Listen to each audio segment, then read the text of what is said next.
Sa balitang entertainment, ipinasilip ng matinding training ng aspiring artist sa kapatid talent survival show na Be the Next 9 Dreamers. Ilan sa inabutan ng News 5 na nagmamasid sa mga trainee ay ang dance mentor at well-renowned K-pop choreographer na si Bae Won-hee. Ako sikat to. Kabilang din sa hahawak sa mga trainee, yes, sina Sandara Park ng 21 na magiging host ng show. Grabe, may Parang budget. ano to, talent search, ganon? Yes, talent search Wala ba from pang all over senior the niyan? globe. Senior edition? Oo. Pwede, no? Be the next 9 seniors. Kasi ito 9 dreamers. Pwede. Actually, Ma'am Jane Basas at Ma'am Shena.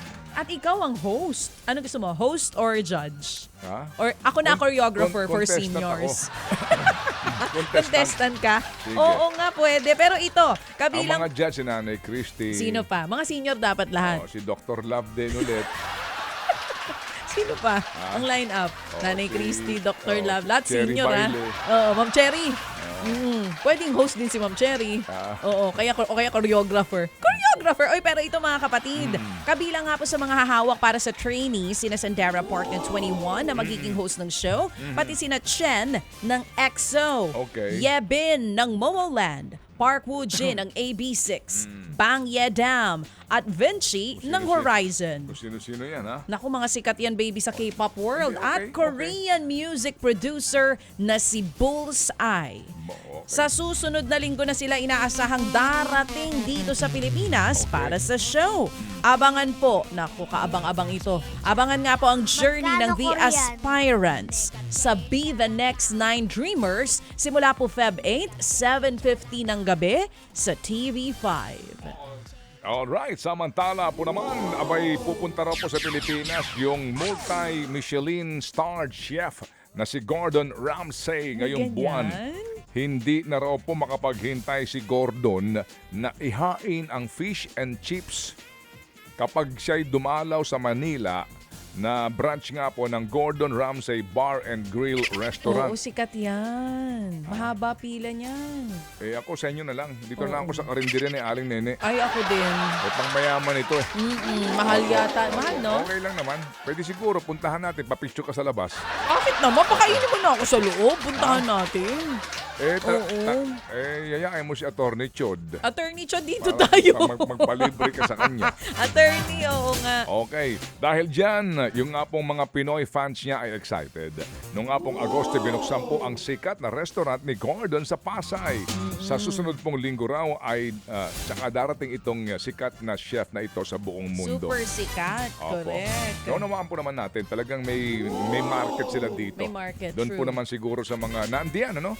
Yung mga naandyan sa Pasay, tsaka nasa Sila lagi naglalan. dyan sa papunta San Mateo. Kayang-kaya nila. Ay, walang problema. Oh, caring-caring dyan sila sa kanila. mag-display ng kanilang Magkano mga, ba ang ano per mga plate Richard dito? Mille na mga suot nilang relo. Doon sila magpapaandaran. Okay. Sigurado ito. walang problema dito itong mga binubuhay natin taong itong mga Ayos Oh, na. hindi. Oh, Kala hoy! nasa restaurant tayo eh. O ito. Tinawag naman na rewarding journey ni Jolina Magdangal ang pagbabalik teleserye niya para sa Lavender Fields. Ayon kay Jolens, marami mga siyang naka-plate number natutunan. na ano. Okay, sige. Ayon nga po kay Jolens, marami siyang natutunan tungkol sa pagmamahal, pagiging matapang at sa emosyon ng tao dahil sa kanyang pagganap bilang si Lily Atienza. Nag-uumapaw raw ang kasiyahan niya na mapasama sa ganitong klase ng proyekto. At kahit challenging ang role niya sa serye, gumaan ito dahil sa mga katrabaho at production team ng Lavender Fields. Abangan ang huling 2 gabi ng Lavender Fields sa TV5, 8:45 ng gabi.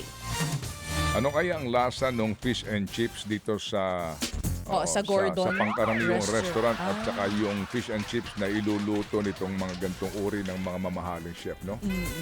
Oo. Lasa kanyang karne yung Hindi, isda. ang sure ako, mas konti ang serving dun sa mamahalin.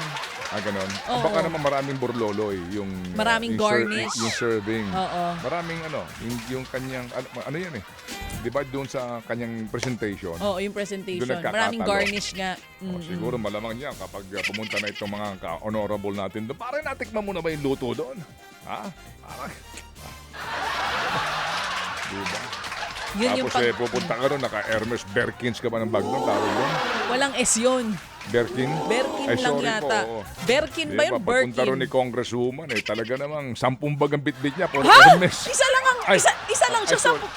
Grabe naman yun. Tilagay lahat sa braso? Oo, lagay mo lahat Ayos ng ah. mga ano mo, di ba? Pati asawa ni Senator, ano? Kasama Andun sila nun, lahat. ano? Okay, sige. Ayos. Aminado po naman si Lavender Field star Jody Santa Maria na hindi niya kaya maging direktor ng isang pelikula.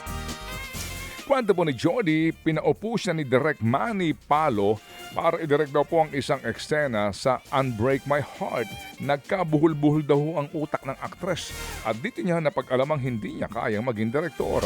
Mas okay raw para sa kanya na mag-produce ng pelikula o serye na ginawa niya raw noon. Tungkol naman po sa Lavender Fields, sinabi daw po ni Jody na pinaka-memorable pero challenging para nga sa kanya ang fight scene sa serye. Matapos daw po ang Lavender Fields, magpapahinga muna po sa pag-arte si Jody para nga mag-aral at makakuha ng master's degree sa kursong psychology. Samantala, iniurong naman ang hanggang January 23 ang nominations para sa 2025 Oscar Awards. Dahil pa rin po yan sa patuloy na wildfire na nangyayari ngayon sa Los Angeles, California. Sa statement ng Academy, mahalaga raw na i-extend ang voting period at iurong maging ang petsa ng nominations para sa kapakanan ng Academy members. Kanselado rin ang nominees luncheon sa Feb 10. Delayed din ang Scientific and Technical Awards na unang nakaschedule ng Feb 18. Nananatili naman ang original telecast date ng Oscars na mangyayari po sa March 2.